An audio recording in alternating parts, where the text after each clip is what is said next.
നമ്മൾ ഒട്ടും പ്ലാൻ ചെയ്യാതെ ഒട്ടും എക്സ്പെക്റ്റ് ചെയ്യാതെ പോണ യാത്രകളേക്കാൾ എപ്പോഴും നമുക്ക് മനോഹരമായിട്ടുണ്ടാവുക. അപ്പോൾ ഞങ്ങൾ അങ്ങനെ ഒരു ട്രിപ്പ് പോയതുകൊണ്ട് തലേന്ന് പോകാമെന്ന് പറഞ്ഞു, പിറ്റേന്ന് പോയി. അപ്പോൾ പോണ വഴിക്ക് തന്നെ ബ്രേക്ക്ഫാസ്റ്റ് ഒക്കെ കഴിച്ചിട്ടുണ്ട്.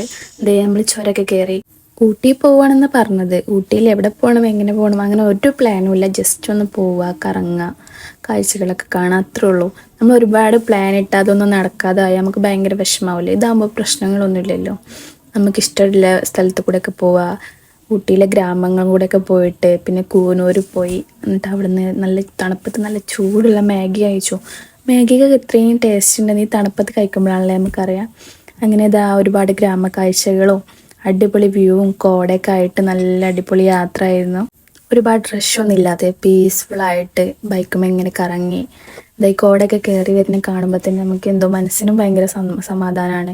പിന്നെ ഇടയിൽ ഒരു ചോക്ലേറ്റ് ഫാക്ടറി കണ്ടിട്ട് അവിടെ ഒന്ന് കയറിയിട്ട് അപ്പോൾ ചോക്ലേറ്റിൻ്റെ ഓരോ പ്രോസസ്സും കോക്കോ ബീൻസും അത് പൗഡർ ആവണതും ചോക്ലേറ്റ് ആവണതൊക്കെ കണ്ട് പിന്നെ അവിടെ നിന്ന് ചോക്ലേറ്റൊക്കെ വാങ്ങിയിട്ട് പിന്നെ ഉച്ചയ്ക്ക് ഫുഡ് കഴിക്കാൻ വേണ്ടിയിട്ട് ഹോട്ടലിൽ കയറി. നല്ല തമിഴ്നാട് ബിരിയാണിയാണ് കേട്ടോ കഴിച്ചത്. നമ്മളെപ്പോഴും പുറത്ത് പോയാൽ നമ്മൾ കേരള ഹോട്ടലുണ്ടോയെന്ന് തപ്പാ, പക്ഷെ നമ്മൾ ചെല്ലുമ്പോൾ അവിടുത്തെ ഫുഡിൻ്റെ ഇതും എക്സ്പീരിയൻസ് ചെയ്യേണ്ടേ. അപ്പോൾ അങ്ങനെയാണ് ഇന്ന് അത് വാങ്ങിയത്. പിന്നെ പോരുന്നവയ്ക്ക് കുറച്ച് വെജിറ്റബിൾസൊക്കെ വാങ്ങിയിട്ട് ഇത് ഇടയ്ക്കിടയ്ക്ക് ബൈക്ക് നിർത്തിയിട്ട് കാഴ്ചകളൊക്കെ കണ്ടു പോകുന്നു കേട്ടോ. നാട്ടിലെത്തിയപ്പോൾ നാട്ടിൽ ഭയങ്കര മഴയായിരുന്നു, പക്ഷെ ഞങ്ങൾ ആ മഴന്നൊക്കെ കഴിച്ചിലായി വീട്ടിലെത്തിയിട്ടുണ്ട്.